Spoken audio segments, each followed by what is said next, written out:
Hello and welcome. We're going to be getting all the very best weapons, armor, utility items that you can possibly get in the starting area in Hagga Basin South. And more importantly, I'm going to show you how to farm them. If you do get anything out of these videos, consider liking and subscribing. We'll be covering how to get all the schematics, the rare and best armors within Dune Awakening, within the PvP and PvE zones. So let's take a look at Hagga Basin South. And we're going to be starting at the Griffin Reach Trade Post. And we're going to be doing a farming circuit, meaning we're going to go to all the different locations that have the best items in a rotation. So you can continue to do this in order for you to keep farming so you can get all the unlocks of all the very best gear. You can do this journey on foot. So as soon as you get into the map, you'll be able to head to these locations as they are some of the best locations to hit early, particularly some of the ones we'll note as we go forward, giving you overpowered geared right from the get-go. Now, I advise having at least a sand bike, also have some water if you're trying to do the circuit. You'll also want to make sure you have plenty of fuel just in case, but let's go. Our first destination is the old Griffin Hideaway. We zoom out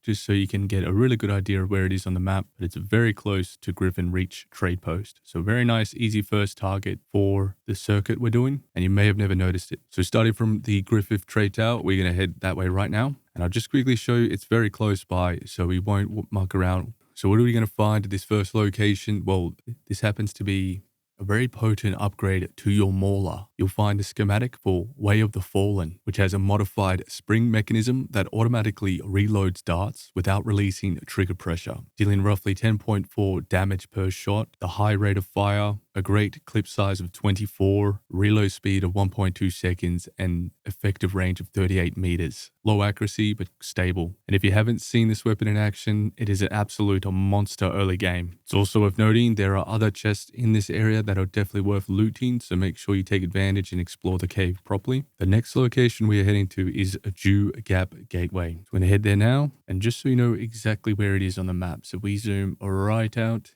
It's not too far away again from Griffin's Reach Outpost. So I'll show you how to get there as we follow this circuit along. But if you want to jump straight to there, it's right here, Hagga Gap Gateway. So what are we going to find at this location? Well, there will be a few locations that will have multiple chances to drop a few different schematics. And at Hagga Gap Gateway, you'd be able to get the complete Hollower Stillsuit set, which is an extremely overpowered Stillsuit, which is heavily armored. And the complete set will give you such a leg up. Now, you only get one schematic at a time, but just an example, let's take a look at how potent this Stillsuit is. And we're going to zone in at the Stillsuit garment.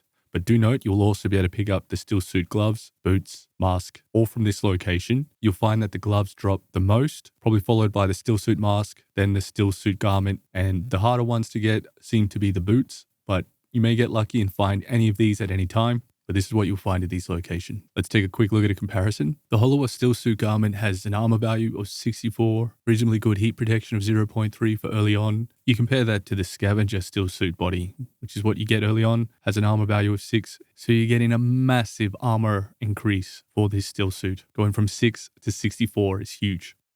The next location we're heading to is Broken Stone Station. And just so you have a really good, clear idea, we'll zoom out again on the map and we'll put a marker down so you can see it. But it's almost like in the middle, down the south, and a very distinct location once we get there. And this could be a really good location to go to very quickly as well, as we are going to get the insanely fun Aren's Vengeance, which is a burst fire battle rifle, akin to kind of the Halo battle rifle, and it's incredibly potent and fun to use. With its burst fire, it deals in pure punishment in your early game. You also find some spice-infused copper dust at this location. There's only a couple other locations where you find it, so this is a brilliant location to farm. But just as an example, the Karpov 38, your generic copper assault rifle, has a damage of 6 per shot, clip size of 20. The Vengeance has a damage per shot of 7.8 with a clip size of 30. And what we'll do is we'll fast travel over to this location as it's a bit further away and get a bit more of a visual idea of what it looks like so you can easily identify it. And this is the location,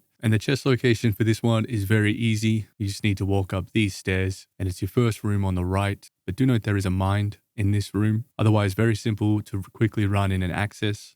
Don't have to eliminate everyone here, just run in and grab it. Now for our next location, it is very handy as it is very close by. Keyhole Rock is what we're looking for. So this location right here, just zooming out. But as you can see, it is very close to where we are if you're following this tutorial along. And just to give you a good idea, this is it on the map, almost smack bang in the middle down to the south of the map, but sort of in the middle in that respect. Keyhole is an interesting location because we have the potential to find the old Spark Make 1, which is a unique power pack that recharges really quickly. This is very potent to use with your compactor, as it will allow you to discharge a lot of shots quickly. You'll also be able to get the Sims cutter, which you get increased granite, copper, and salvage yield. And you also get basic iron yields. And finally, you'll also find Mohandis Sandbike Engine Make 1 has a top speed of 93 kilometers compared to the 70 kilometers for your general Sandbike Make 1. And the only downside is it runs a little bit hotter,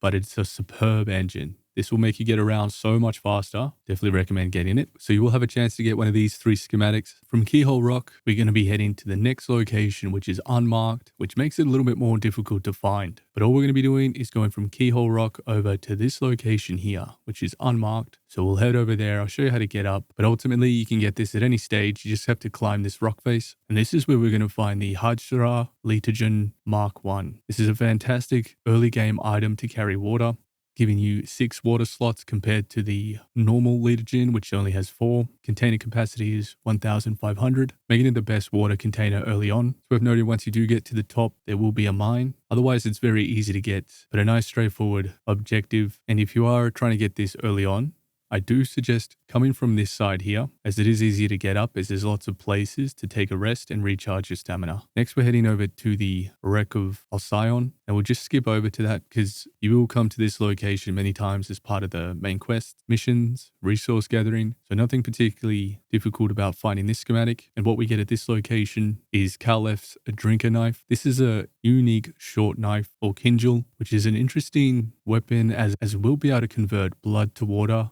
as you use it against enemies, making it a perfect knife to go along with the Stillsuit, as it will keep refilling your Stillsuit with a damage per hit of 10.9 and attack speed of 139, compared to its copper counterpart, which only does 7.2 for damage and an attack speed of 139. This is the ultimate Kinjal for your early game. Retrieving it is very straightforward, so we won't spend much time on it, as it is just a matter of approaching from the south side of the shipwreck into the hole, running around, and you'll find the chest right here. The next one we're heading to is another unmarked location, which is just on top of this rock formation. And zooming out to give you a good idea of where it is, it's a very, very close, right next to the shipwreck. So very nice and easy to find from where we are. So from where we are, we're going to just be driving around and heading straight for this rock formation. Now, what will we find at this location? We'll find the Aren's light armor suit. Now, we'll only get one schematic at a time, so this will require the location to be farmed many times to be able to get the complete set. But you will unlock the chest piece, the boots, the gloves, the mask, and the pants.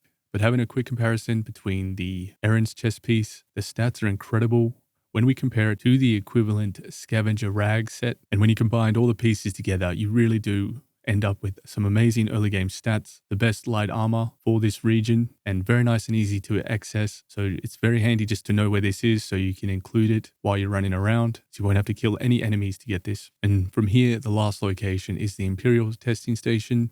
This is another location that you'll go to very early to complete some quests, and you'll always find the Emperor's Wing Mark 1. This is a unique suspensor belt with short effective burst for floating. You jump twice to activate the float upwards, but we don't need to spend too much time on the Imperial's testing station, as that is a very common and well-known unique location. But as you can see, we end up here at the Imperial testing location, and depending how much time we've taken to complete this loop, we could then head straight to Griffin Reach Trade Post and then complete this whole process again. So you could perpetually do this and farm all these areas, or just go to the ones where you need to get the remaining schematics for. And there you have it. That's how you get all the very best armor, weapons, and items for Hagga Basin South. I'll be doing a ton more videos on this, breaking them down in more detail. Also having a closer look at all these items. So if you get anything out of this, consider liking and subscribing.